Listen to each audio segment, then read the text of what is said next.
ಪತ್ರಿಕಾಗೋಷ್ಠಿ ಬೇರೆ, ನಮ್ಮೂರಲ್ಲಿ ಸಂವಾದ ಬೇರೆ ಅಂತಿತ್ತು. ಸುಮಾರು ತಿಂಗಳಿಂದ ಎಲ್ಲ ಕಡೆ ಓಡಾಡೋದು, ಎರಡೆರಡು ಕಡೆ ಒಂದೊಂದು ಗಂಟೆ ಹೇಗೆ ಮಾತಾಡೋದು ಅಂತ ನಾನು ರಿಕ್ವೆಸ್ಟ್ ಮಾಡಿದೆ. ನನ್ನ ಹತ್ರ ಭಾವಿಸ್ತೀನಿ. ಗದಗಿಗೆ ಬಂದೇನೆ. ನಿಮ್ಮಲ್ಲಿ ಎಷ್ಟು ಜನ ಗೊತ್ತೋ ಇಲ್ಲೋ, ನಾವು ಗದಗಿನಂತೀವಿ. ನಾವು ಹುಟ್ಟಿದ್ದಲ್ಲಿ ಗದಗ ಬೆಟಗೇರಿಯಾಗ ಮಿಷನ್ ಕಾಂಪೌಂಡ್ ಒಳಗೆ. ನಾ ಸಣ್ಣವಿದ್ದಾಗ ಬರ್ತಿದ್ದಿಲ್ಲ. ನಾವು 4 ಜನ ತಂಗಿಯರು ಹೋಗ್ತಮ್ಮ. ಆಕಿಗೆ 12 ವಯಸ್ಸಾದಾಗ ಅನಾಥ ಆದ. ಆಗ ನಮ್ಮ ಅಜ್ಜ ಆಕಿನ ಬೆಳಗಾವಿನ ಡಿವೈನ್ ಪ್ರಾವಿಡೆನ್ಸ್ ಕಾನ್ವೆಂಟ್ಗೆ ಆಕಿನ 2 ತಂಗಿಯರನ್ನ ಅಲ್ಲಿದ್ದು, ಇನ್ನು ಕೊನೆಯಾಗಿ ಸರೋಜ ಸುರೇಶನ್ನ ಹುಬ್ಳಿ ಧಾರವಾಡದಾಗ ಇಟ್ಟಿದ್ರು. ಹಂಗೆ ಓದ್ಕೊಂಡ ಆಮೇಲೆ ಬೆಂಗಳೂರಿಗೆ ಬಂದು ನಾನು ಹುಟ್ಟಿ ಅದು ಇನ್ನೊಂದು ಪ್ರಯಾಣ. ನಮ್ಮಪ್ಪ ಮಂಗಳೂರಿನವರು. ಆದ್ರೆ ಬಾಲ್ಯದಲ್ಲಿ ಬರ್ತಿದ್ದೆ ಬೆಟಗೇರಿಗೆ. ಇಲ್ಲಿ ನಮ್ಗೆ ಕೆಂಚನಗೌಡರು, ಆಸಂಗಿಯವರು, ಉಳ್ಳಾಗಡ್ಡಿಯವರು, ಕಂಬಳಿಯವರು, ಹಿಂಗೆ ಭಾಳ ಜನ ರಿಲೇಟಿವ್ಸ್ ಅದ. ದೊಡ್ಡಪ್ಪ ಕೊಪ್ಪಳದಾಗಿದ್ರು, ಒಬ್ಬ ಚಿಕ್ಕಮ್ಮ ಹರಿಹರ ಕೊಟ್ಟಿವಿ. ಹಿಂಗಾಗಿ ನನಗೆ ಬಾಲ್ಯದ ನೆನಪುಗಳು ರಾತ್ರಿ ಬಂದಾಗ. ಇದು ಗದಗಿಗೂ ನನಗಿರೋ ಸಂಬಂಧ. ನಮ್ಮ ಅವ್ರೀಗ 83. ಸರಿ, ಈ ಸರಿ ಚುನಾವಣೆ ಹಾಕಿದ್ರಿ. ಬಟ್ ನಾನೇ ಯಾಕೆ ಓಡಾಕತ್ತೀನಿ? ನಾನು ಯಾವ ಪಕ್ಷದವನು ಅಲ್ಲ.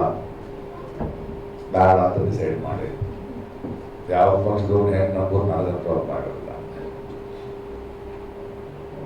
ಆದ್ರೆ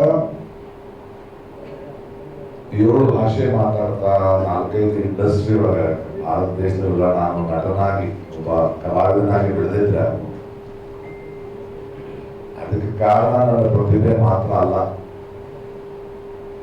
ಒಂದಷ್ಟು ಅದೃಷ್ಟ, ಬಹಳ ಜನರ ಒಡನಾಟ, ಅದೆಲ್ಲದಕ್ಕಿಂತ ಮೀರಿ ಎಲ್ಲ ಜಾತಿಯ ಎಲ್ಲ ಭಾಷೆಯ ಜನರು ನನಗೆ ಕೊಟ್ಟಿರುವ ಪ್ರೀತಿ, ನನ್ನ ಮೇಲಿಟ್ಟಿರುವ ನಂಬಿಕೆ ಅಷ್ಟೇ. ಹೀಗಾಗಿ ಒಬ್ಬ ಕಲಾವಿದ ಅನ್ನೋನು ಒಂದು ಸಮಾಜದಲ್ಲಿ ತನ್ನನ್ನು ಪ್ರೀತಿಸಿದ ಬೆಳೆಸಿದ ಒಂದು ಸಮಾಜದಲ್ಲಿ ಒಂದು ಆತಂಕ ಇದ್ದಾಗ, ಒಂದು ಸಮಸ್ಯೆಗಳಿದ್ದಾಗ, ಅಥವಾ ಮುಖ್ಯವಾದ ಒಂದು ಘಟನೆ ನಡೀಬೇಕಾಗ ಆ ಜನರ ಧ್ವನಿಯಾಗಿ ಒಂದು ವೇದಿಕೆಯಲ್ಲಿ ನಿಂತ್ಕೊಳ್ಳೋದು ಅವನ ಜವಾಬ್ದಾರಿ ಅಂತ ನಾನು ಮಾಡ್ತೇನೆ. ಹೀಗಾಗಿ ನನ್ನ ಋಣ ನಾನು ತೀರಿಸ್ಬೇಕಲ್ಲ. ನಾನೇನು ದೇಶದ ತ್ಯಾಗ ಬಹಳ ದೊಡ್ಡ ಕೆಲಸ ಮಾಡ್ತಿಲ್ಲ, ಮಾಡಬೇಕಾದ ಕೆಲಸ ಮಾಡಕತ್ತೆ. ಹೀಗಾಗಿ ಒಂದು 4-5 ತಿಂಗಳಿಂದ ಸಾಕು ಶೂಟಿಂಗ್ ನಿಲ್ಲಿಸೋದು ಸಾಕು. ಈ ಸಾರಿ ಚುನಾವಣೆ ಬಹಳ ಮುಖ್ಯವಾದ ಚುನಾವಣೆ, ದೇಶದ ಚುನಾವಣೆ.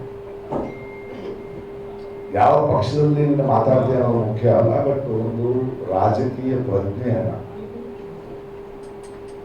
ಒಬ್ಬ ಪ್ರಜೆ ಯೋಚಿಸಬೇಕು. ಯಾವ ಯಾವ ಪ್ರಶ್ನೆಗಳನ್ನು ಕೇಳಲು ಒಂದು ಚುನಾವಣೆ ನಡೆಯಬೇಕಾದ್ರೆ ರಾಜಕೀಯ ಪಕ್ಷಗಳು ಯಾರು, ನಾವು ಪ್ರಜೆಗಳು ಇಂಥವ್ರು. ಈ ನಿಟ್ಟಿನಲ್ಲಿ ನನ್ನ ಮತ್ತು ಜನರ ನಡುವಿನ ಈ ಪ್ರೀತಿಯ ಸಂಬಂಧ, ಅವರು ನನಗೆ ಕೊಟ್ಟಿರುವ ಈ ಬದುಕನ್ನ ಕೆಲವು ತಿಂಗಳ ನಾವು ಜೊತೆ ಚರ್ಚೆ ಮಾಡ್ತಾ ಹೋಗ್ಬೇಕು. ಹೀಗೆ ಊರಿಗೆ ಹೋಗ್ತಾ ಬರ್ತೇವೆ.